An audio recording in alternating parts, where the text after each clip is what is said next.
নমস্কার দর্শক বন্ধুরা, আশা করি আপনারা সকলেই সুস্থ ও ভালো আছেন। তো আরেকটি নতুন ভিডিওতে আপনাদের সকলকে স্বাগত জানাই। তো আজকের এই ভিডিওতে বেশ কিছু গুরুত্বপূর্ণ আপডেট নিয়ে আপনাদেরকে আপডেট দেওয়ার আছে। তো হাবাস তিনি কিন্তু ইস্টবেঙ্গলের সই করলেন হেড কোচের দায়িত্বে, এবং পূর্বা লাচেনপা তিনিও কিন্তু ইস্টবেঙ্গল শিবিরে যোগ দিচ্ছেন। তার সাথে বিশ্বকাপ খেলা ক্যাপ ভার্দের গোলকিপার ভজিনিয়া তিনি কিন্তু আমাদের ভারতের ক্লাব জামশেদপুর এফসিতে সই করতে চলেছেন, এমন একটি খবর রয়েছে। সাথে আমরা কথা বলবো মোহনবাগানের দুটি বড় সই নিয়ে, ঋত্বিক তিওয়ারি এবং রাল্লিন জুয়ালা ছানতেকে নিয়ে। তো আজকের এই ভিডিওটি খুবই গুরুত্বপূর্ণ, সেই জন্য আপনাদের কাছে একটি অনুরোধ, ভিডিওটি শেষ পর্যন্ত দেখবেন ও চ্যানেলে প্রথমবারের জন্য এসে থাকলে চ্যানেলটি সাবস্ক্রাইব করে পাশে থাকা বেল আইকনটি প্রেস করে রাখবেন, যাতে এরকমই খেলার খবর সবার আগে আপনাদের কাছে পৌঁছে যায়। তো প্রথমেই যদি আমরা কথা বলি অ্যান্টোনিও লোপেজ হাবাসকে নিয়ে, তো মোহনবাগানে একাধিক সাফল্য দিয়েছিলেন, কিন্তু এই স্প্যানিশ কোচ যাকে কিনা এই মরশুমেও চূড়ান্ত করতে চেয়েছিল টিডি পদে মোহনবাগান সুপার জায়ান্ট, তবে হাবাস টিডি পদে ফিরতে চাননি, যার ফলে তিনি কিন্তু ইস্টবেঙ্গল তারা একটি অফার পাঠিয়েছিল তাদের হেড কোচের দায়িত্বে নিযুক্ত নিয়ে।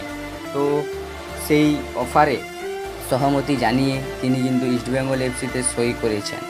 তো ইস্টবেঙ্গল এফসি নতুন মরশুমের নতুন কোচ কিন্তু হলেন অ্যান্টোনিও লোপেজ হাবাস, অর্থাৎ হাবাস যে ধরনের কোচ, তো নিঃসন্দেহে ভালো কোচিং করাবেন এবং অস্কার ব্রুজোর মতনই কিন্তু তিনি সাফল্য এনে দেবেন ইস্টবেঙ্গল এফসিকে। এরপরে আমরা কথা বলবো 28 বছর বয়সী ভারতীয় গোলকিপার, যার মার্কেট ভ্যালু 1.8 কোটি টাকা।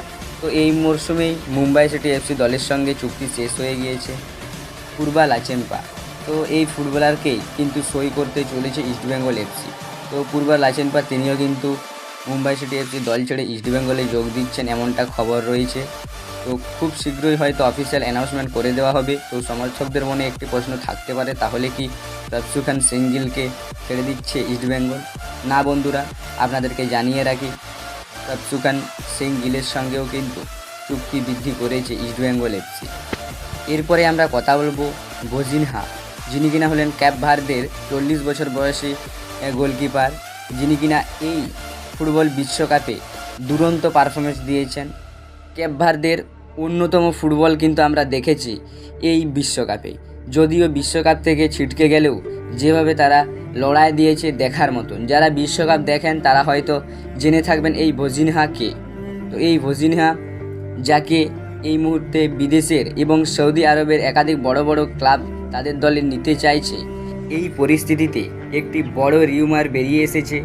জামশেদপুর এফসি, আমাদের ইন্ডিয়ান সুপার লিগের ক্লাব জামশেদপুর এফসি, তারা নাকি আগ্রহ প্রকাশ করেছে ক্যাপ ভার্দের এই 40 বছর বয়সী গোলকিপার ভজিনহাকে নেওয়ার ব্যাপারে। তবে আপনাদের সকলকে জানিয়ে জানি, ভজিনিয়া তিনি কোনো মতেই ভারতে আসবেন না, কেননা ইন্টার মিয়ামির মতন বড় ক্লাবের অফার রয়েছে তার কাছে, এবং ইন্টার মিয়ামিতেই হয়তো তিনি সই করবেন, তার কিন্তু প্রবল সম্ভাবনা রয়েছে। সব শেষে মোহনবাগানকে নিয়ে দুটি বড় ট্রান্সফার নিয়ে কথা বলবো। 24 বছর বয়সী ভারতীয় গোলকিপার, যার সঙ্গে এই মুহূর্তে এফসি গোয়ার চুক্তি শেষ হয়ে গিয়েছে, ঋত্বিক তিওয়ারি, যিনি কিনা গত মরশুমে গোল্ডেন গ্লাভস জিতেছেন। এই গোলকিপারকেই নেওয়ার ব্যাপারে আগ্রহ প্রকাশ করেছে মোহনবাগান দল। মোহনবাগান হয়তো সই করতে পারে ঋত্বিক তিওয়ারিকে, তবে ঋত্বিক তিওয়ারি তার কাছে যদি কোনো অফার থাকে অন্যান্য দলের বা এফসি গোয়ার, তাহলে কিন্তু নিঃসন্দেহে তিনি কিন্তু মোহনবাগানে হয়তো সই করবেন না, কেননা গেম টাইমের একটি সমস্যা দেখা দিতে পারে ঋত্বিক তিওয়ারির ওপর। কেননা Vishal Kaith first choice goalkeeper Mohun Bagan দলে, তিনি মোহনবাগানে এসে কতটা গেম টাইম পায় সেই চিন্তাভাবনা নিয়েই তিনি হয়তো নতুন চুক্তিতে সই করবেন ঋত্বিক তিওয়ারি। এরপরে আমরা কথা বলবো 29 বছর বয়সী ভারতীয় রাইট উইংয়ের প্লেয়ার, যার সঙ্গে মুম্বাই সিটি এফসি দলের আরও এক মরশুমের চুক্তি রয়েছে, রাল্লিন জুয়ালা ছানতে।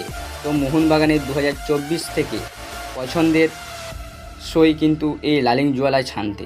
ইচ্ছা প্রকাশ করেছে মোহনবাগান একাধিক ট্রান্সফার মরশুমে এই লালিং জুয়ালা ছানতেকে নেওয়ার ব্যাপারে, যদিও তারা ছানতেকে সই করতে সফল হয়নি। তবে এই মরশুমে এই গ্রীষ্মের ট্রান্সফার উইন্ডোতে তারা কিন্তু হিউজ ট্রান্সফার দিতে রাজি, এবং একটি মোটা অঙ্কের বিনিময়ে কিন্তু তাদের দলে সই করতে চলেছে ছানতেকে। ম্যারিনার্স অ্যারিনা থেকে শুরু করে একাধিক সোশ্যাল মিডিয়া সোর্স থেকে কিন্তু এই খবরটি পাওয়া গিয়েছে এবং বড় বড় সোর্স থেকেও কিন্তু দাবি করা হয়েছে মোহনবাগান কিন্তু আপ্রাণ চেষ্টা করছে লালিংজুয়ালা ছান থেকে তাদের দলে নিতে। তো আরও এক মরশুম চুক্তি থাকলেও একটি মোটা টাকা খরচ করে মোহনবাগান সই করতে চলেছে লালিংজুয়ালা ছান থেকে, এটি কিন্তু কনফার্ম হয়ে গিয়েছে। তো আজকের এই ভিডিওটি এই পর্যন্তই ছিল। ভিডিওটি ভালো লাগলে অবশ্যই লাইক, শেয়ার ও আমাদের চ্যানেলে প্রথমবারের জন্য এসে থাকলে আপনাদের কাছে একটি অনুরোধ, চ্যানেলটি সাবস্ক্রাইব করে যাবেন। সাবস্ক্রাইব করা একদম ফ্রি। আপনাদের প্রিয় দলের খেলার খবর সবার আগে পেতে চ্যানেলটি সাবস্ক্রাইব করে যাবেন। চলুন দেখা হবে নেক্সট ভিডিওতে। ধন্যবাদ।